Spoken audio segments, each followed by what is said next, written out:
अब हम आपको ब्रिटेन से अपने देश लाते हैं। हमारे देश में आजकल सबसे ज्यादा चर्चा दिल्ली के चुनावों की हो रही है, इसलिए अब आपको यह बताएंगे कि कैश वाली कल्याणकारी योजनाओं में इतनी ताकत है कि इन्होंने अब बीजेपी जैसी पार्टी को भी झुका दिया है, जो एक विचारधारा वाली पार्टी मानी जाती है।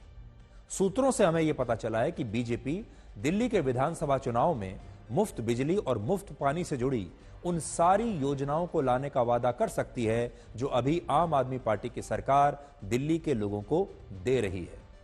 बीजेपी दिल्ली के लोगों को 300 यूनिट तक मुफ्त बिजली दे सकती है, जबकि आम आदमी पार्टी 200 यूनिट तक मुफ्त बिजली दे रही है। यानी बीजेपी 200 से 300 यूनिट कर देगी। बीजेपी मंदिर और गुरुद्वारों को भी 500 यूनिट बिजली मुफ्त देने का ऐलान कर सकती है, और मुफ्त पानी के साथ वो महिलाओं को हर महीने आर्थिक भत्ता देने के लिए लाडली बहना जैसी योजना भी दिल्ली में लागू करने का वादा कर सकती है। बीजेपी की चुनौती यह है कि उसके पास 35 से 38% का एक समर्पित और पक्का वोट बैंक है, जो सरकार बनाने के लिए नाकाफी है। 37-38% वोट शेयर तो वो ला सकते हैं, लेकिन उससे सरकार नहीं बनेगी। अगर बीजेपी को अपनी सरकार बनानी है तो उसे 38% वोट शेयर से 45% तक पहुंचना पड़ेगा। कम से कम 44-45% जब तक उसका वोट शेयर नहीं होगा, सरकार बनना मुश्किल है। और इस 45% या ये 6-7% की जो वृद्धि है, ये मुफ्त की रेवड़ियों से ही मिल पाएगी, और यह बात बड़ी दुखद है। तो बड़ी बात यह है कि बीजेपी अपने दम पर हर बार की तरह, बीजेपी का जो वोट शेयर रहता ही है 35 से 38% के बीच रहता है। पिछली बार 38% था। यह 38% बीजेपी को इस बार भी मिल जाएंगे, लेकिन बीजेपी को पहुंचना है 44-45% पर। यह कैसे पहुंचेंगे? क्योंकि विचारधारा और पार्टी के समर्पित वोटर्स तो 38% पर आकर सिमट जाते हैं। ये जो 7-8% और वोट चाहिए, ये कैसे आएंगे? तो ये वोट रेवड़ी से आएंगे। हमारे देश में राजनीतिक पार्टियों ने मुफ्त की रेवड़ियों को चुनाव जीतने का एक शानदार बिजनेस मॉडल बना लिया है, और इस बिजनेस मॉडल में एक तरफ विचारधारा है और दूसरी तरफ मुफ्त की रेवड़ियां हैं। और मुफ्त की रेवड़ियों के सामने विचारधारा का शायद अब कोई मूल्य रह नहीं गया है। बड़ी बात यह है कि इन तमाम राजनीतिक पार्टियों ने बड़ी चालाकी से इन मुफ्त की योजनाओं का नाम कल्याणकारी योजना रख दिया है। ये सारी योजनाएं हैं तो मुफ्त की, आपको कोई बिल नहीं देना, घर बैठे आपको पैसा मिल जाएगा, आपको टिकट नहीं खरीदनी, कोई खर्चा नहीं करना, सब मुफ्त में है। लेकिन इन्हें मुफ्त की योजनाएं कहने की बजाय कल्याणकारी योजना के पैकेट में डालकर आपको दिया जा रहा है। तो विचारधारा में तो है दिमाग, जो आप यहां पर देख सकते हैं। जो लोग विचारधारा की वजह से, विचारों की वजह से वोट डालते हैं, वो दिमाग से चलते हैं। लेकिन जो रेवड़ी है, ये कई बार दिमाग पर भी हावी हो जाती है। इसलिए आज विचारधारा एक तरफ और रेवड़ी एक तरफ, और रेवड़ी की जो मिठास है वो कई बार विचारधारा के ऊपर भारी पड़ जाती है। लेकिन आज एक बार सोच कर देखिए, जो लोग बेरोजगार हैं या जो लोग घर पर बैठे हैं, काम नहीं कर रहे या काम नहीं करना चाहते, उन्हें बिना कुछ किए, बिना कोई काम किए पैसा देने से क्या वाकई उनका कोई कल्याण होगा? या उन्हें नौकरी और रोजगार के नए नए अवसर देने से उनका असली कल्याण होगा? और जब बिना नौकरी दिए, बिना रोजगार दिए, बिना उन्हें इस काबिल बनाए कि वो अपने लिए पैसा कमा सकें, उन्हें घर बैठे अगर आप पैसा देते रहेंगे, तो फिर कुछ दिनों के बाद वो काम करना भी नहीं चाहेंगे, और ना ही आपसे नौकरियां मांगेंगे, ना आपसे रोजगार मांगेंगे, ना आपसे पक्की सड़कें मांगेंगे, ना आपसे वर्ल्ड क्लास सुविधाएं मांगेंगे। वो सिर्फ आपसे ये मांगेंगे कि हमें घर बैठे पैसा मिलता रहे, हमें कोई भी बिल ना देना पड़े, बिजली मुफ्त मिल जाए, पानी मुफ्त मिल जाए, इंटरनेट मुफ्त मिल जाए, बस में भाड़ा मुफ्त मिल जाए, ट्रेन में पैसा ना देना पड़े। हमारे देश की पार्टियां सोचती हैं कि जब वो मुफ्त बिजली, मुफ्त पानी और पैसा घर बैठे दे रहे हैं और ऐसी कल्याणकारी योजनाओं का ऐलान करके चुनाव जीत रहे हैं, तब लोग उन्हें चुनाव में जिताकर सत्ता में भेजते हैं, और उन्हें ऐसा लगता है कि लोग उन्हें वोट दे रहे हैं, जबकि ये सच नहीं है। सच ये है कि जनता इन पार्टियों को नहीं, बल्कि मुफ्त बिजली को वोट दे रही है, मुफ्त पानी को वोट दे रही है। कैश वाली योजनाओं को वोट दे रही है, बसों में मुफ्त सफर को वोट दे रही है, और यह हमारे लोकतंत्र का अपमान भी है और असल में इस राजनीति से भारत के लोकतंत्र को आज खतरा भी है। इसलिए ये तमाम नेता और तमाम पार्टियां अगर ये सोच रही हैं कि जनता ने इन्हें चुना है और जनता इन्हें चुनकर सत्ता में बैठाना चाहती है, तो ये उनकी गलतफहमी है। जनता अब ये देख रही है कि जनता को चुनना है 2100 और 2500 रुपए में से एक को। जनता को चुनना है कि उन्हें 200 यूनिट बिजली चाहिए या 300 यूनिट फ्री बिजली चाहिए। जनता को यह चुनना है, और जो उन्हें मुफ्त बिजली दे देगा, मुफ्त पैसा दे देगा, उसको जनता चुन लेगी। पार्टी से कोई मतलब नहीं। दिल्ली की राजनीति में आज एक और मुद्दे की बड़ी चर्चा है, और वो है जाट आरक्षण का मुद्दा। अरविंद केजरीवाल ने जाट आरक्षण के मुद्दे पर प्रधानमंत्री मोदी को एक चिट्ठी लिखी है, जिसमें दो बड़ी बातों का जिक्र है।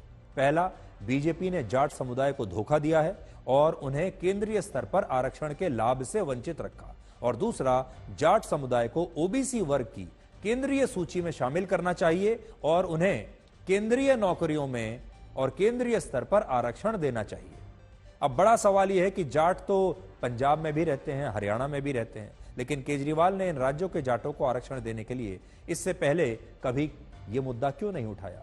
दिल्ली में 12 वर्षों से आम आदमी पार्टी की सरकार है, और इन 12 वर्षों में केजरीवाल ने कभी जाटों के आरक्षण की चिंता नहीं की। लेकिन अब चुनाव देखते ही उन्हें जाट समुदाय की चिंता हो रही है, और वो कह रहे हैं कि प्रधानमंत्री मोदी दिल्ली के जाट समुदाय को केंद्रीय सूची में कब शामिल करेंगे, ये सवाल वो आज पूछ रहे हैं। किसी भी संस्था जैसे दिल्ली पुलिस हो गई, डीडी हो गई, उसमें नौकरी लेने जाते हैं तो दिल्ली के जाट समाज को उसमें रिजर्वेशन नहीं मिलता। बड़ी इंटरेस्टिंग बात यह है कि राजस्थान का जो जाट समाज है, उनका नाम केंद्र की ओबीसी लिस्ट में है। तो दिल्ली यूनिवर्सिटी में जब एडमिशन लेने जाते हैं तो राजस्थान के जाट समाज को रिजर्वेशन मिलता है दिल्ली के कॉलेज में, दिल्ली के जाट समाज को दिल्ली के कॉलेज में रिजर्वेशन नहीं मिलता।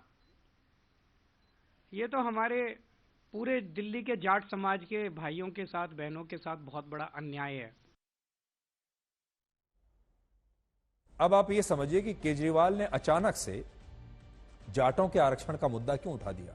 तो इसमें जाट समुदाय के उत्थान की नहीं, बल्कि वोटों के उत्थान की सोच छिपी हुई है। दिल्ली में जाट वोटर्स की संख्या 10% तक मानी जाती है, और ग्रामीण क्षेत्रों में जाट वोटर्स दिल्ली में बहुत ज्यादा प्रभावशाली हैं, प्रभावी हैं।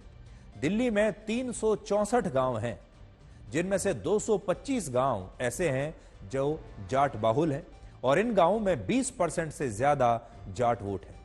इसके अलावा बाहरी दिल्ली की अधिकतर विधानसभा सीटों पर जाट वोटर निर्णायक हैं, जो हार और जीत का फैसला करते हैं। दिल्ली में महरौली, मुंडका, रिठाला, नांगलोई, मटियाला, नजफगढ़ और बिजवासन जैसी कम से कम 8 विधानसभा सीटें हैं, जिन पर जाट वोटर्स चुनाव नतीजे पलटने का पूरा मादा रखते हैं। वर्ष 2020 में इन 8 विधानसभा सीटों में से 3 पर बीजेपी और 5 पर आम आदमी पार्टी जीती थी, जबकि 20 विधानसभा सीटें ऐसी हैं जहां जाट वोटर्स अच्छी खासी संख्या में हैं। दिल्ली में जाट समुदाय बीजेपी का पक्का वोटर माना जाता है, और 2008 और 2013 में करीब 50% जाट वोटर्स ने बीजेपी को ही वोट दिया था, जबकि वर्ष 2015 और 2020 की आम आदमी पार्टी की प्रचंड लहर में भी जाटों के करीब 60% वोट तब भी बीजेपी को मिले थे। अब इस वोट बैंक में सेंध लगाने के लिए केजरीवाल ने दिल्ली में जाट आरक्षण का मुद्दा उठाया है।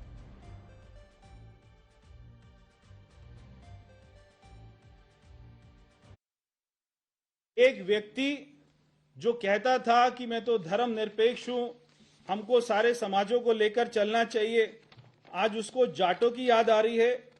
तो ये बात अच्छी तो है, मगर जाट लोग सारे समझ चुके हैं कि ये फर्जीवाल नहीं, केजरीवाल ये कितना ज्यादा झूठ बोलते हैं। पिछले 10 सालों में